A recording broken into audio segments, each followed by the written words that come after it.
അല്ലാഹു തആല ജീവിത സുഖങ്ങളും സാമ്പത്തിക അഭിവൃദ്ധിയും ഇവിടെ നൽകുന്നത് എല്ലാവർക്കും ഒരുപോലെയല്ല. ചിലർ സാമ്പത്തികമായി ഒരുപാട് ഉയർന്നവരാണ്, മറ്റു ചിലർ സാമ്പത്തികമായിട്ട് വളരെ താഴെ കിടക്കുന്നവരാണ്. സാമ്പത്തികമായി ഉയർന്നവരാണെങ്കിലും താഴ്ന്നവരാണെങ്കിലും ഇവരെല്ലാം അല്ലാഹു തആലയെ വഴിപ്പെട്ടുകൊണ്ട് ജീവിക്കുവാൻ കൽപ്പിക്കപ്പെട്ടവരുമാണ്. അല്ലാഹു തആല നൽകുന്ന സമ്പത്തും മറ്റ് സുഖാനുഭൂതികളുമെല്ലാം അള്ളാഹുവിന് നന്ദി രേഖപ്പെടുത്താനുള്ള ഒരു കാരണമാക്കി മാറ്റാൻ വിശ്വാസിയെ കൊണ്ട് സാധിക്കണം.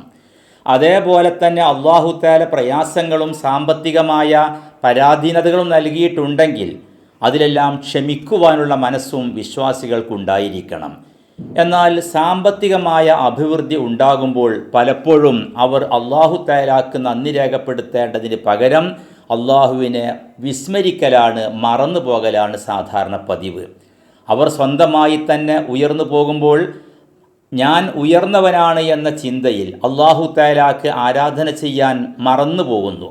അള്ളാഹുവിൻ്റെ ഹബീബ് സ്വല്ലല്ലാഹു അലൈഹി വസല്ലമ തങ്ങൾ ഈ ഒരവസ്ഥ വരാതിരിക്കാൻ പ്രത്യേകമായി നമ്മെ ഉണർത്തിയിട്ടുണ്ട്.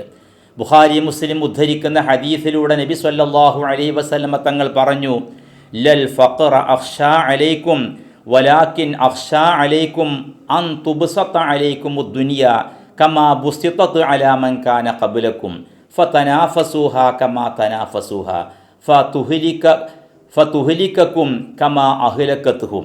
നബി സ്വല്ലല്ലാഹു അലൈഹി വസല്ലമ തങ്ങൾ പറയുകയാണ്, ദാരിദ്ര്യമല്ല ഞാൻ നിങ്ങൾക്ക് പേടിക്കുന്നത്, വലാകിൻ അഖ്ഷാ അലൈക്കും അൻ തുബ്സത അലൈക്കും ദുനിയ, നിങ്ങൾക്ക് സാമ്പത്തിക അഭിവൃദ്ധി വർദ്ധിക്കുമോ, ദുന്യവിയായ സുഖങ്ങളും മറ്റും നിങ്ങൾക്ക് കിട്ടുമോ, കൂടിപ്പോകുമോ, ഇതാണ് ഞാൻ പേടിക്കുന്നത്.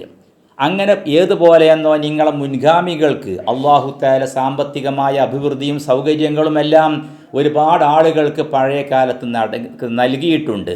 അവർ അതിൽ മതിമറന്നു. ഫതനാഫസുഹ കമാ തനാഫസുഹ, അവർക്ക് സമ്പത്ത് കിട്ടിയപ്പോൾ, സുഖങ്ങൾ കിട്ടിയപ്പോൾ അതിൽ മതിമറന്ന് ആഹ്ലാദിച്ച് റബ്ബ് തആലയെ മറന്നതുപോലെ നിങ്ങളും അപ്രകാരമായി പോകുമോ, ഇതാണ് ഞാൻ പേടിക്കുന്നത്.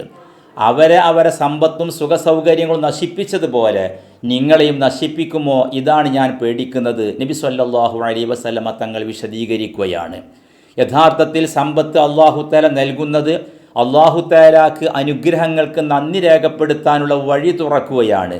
ആ രീതിയിൽ ഉപയോഗപ്പെടുത്തുന്നിടത്ത് വിജയിക്കുവാൻ വിശ്വാസികൾക്ക് സാധിക്കണം. അല്ലാഹു തആല വിശുദ്ധമായ ഖുർആനിൽ പറയുന്നുണ്ട്, മനുഷ്യന് സാമ്പത്തികമായ അഭിവൃദ്ധി ഉണ്ടായി മനുഷ്യൻ സ്വയം പര്യാപ്തനാണെന്ന് തോന്നിക്കഴിഞ്ഞാൽ അവൻ റബ്ബ് തആലയുടെ നിയമങ്ങൾ ലംഘിക്കുവാനും അള്ളാഹുവിനെ വിസ്മരിക്കുവാനും അത് കാരണമായി തീർന്നേക്കാം. കല്ലാ ഇന്നൽ ഇൻസാന ലയത്ഗാ അർറആഹു ഇസ്തഗ്ന, മനുഷ്യൻ അവൻ നിയമലംഘകനായിട്ട് മാറിയേക്കും. അല്ലാഹു തആലാന്റെ അതിർവരമ്പുകളെ, സീമകളെയെല്ലാം അവൻ ലംഘിച്ചേക്കും. അർറആഹു ഇസ്തഗ്ന, അദ്ദേഹം ഒരു സ്വയം പര്യാപ്തനാണ്, ഞാൻ നേടിയവനാണ്, ഉള്ളവനാണ് എന്ന് സ്വന്തത്തിൽ അദ്ദേഹത്തിന് തോന്നിത്തുടങ്ങുമ്പോൾ അവൻ അല്ലാഹു തആലാന്റെ നിയമങ്ങളെ തിരസ്കരിക്കുവാനും താന്തോന്നിയായി ജീവിക്കുവാനും അതവന് കാരണമായേക്കാം.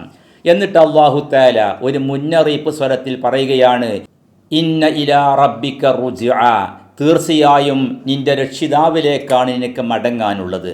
നിനക്ക് സമ്പത്ത് നൽകിയ, സുഖങ്ങൾ നൽകിയ ആ രക്ഷിതാവിൻ്റെ മുമ്പിലേക്ക് നിന്നെ മടക്കപ്പെടും, നിന്നെ ചോദ്യം ചെയ്യപ്പെടും. അള്ളാഹു നൽകിയ ആ അനുഗ്രഹങ്ങൾക്ക് നന്ദി രേഖപ്പെടുത്തുന്നുണ്ടോ, നീ എപ്രകാരമാണത് കൈകാര്യം ചെയ്യുന്നത് എന്ന് അള്ളാഹു നിരീക്ഷിച്ചു കൊണ്ടിരിക്കുകയാണ്. ആ റബ്ബിലേക്ക് നിന്നെ മടക്കപ്പെടും എന്ന ഒരു മുന്നറിയിപ്പാണ് അള്ളാഹു സുബ്ഹാനഹു വ തആല തുടർന്ന് നൽകുന്നത്.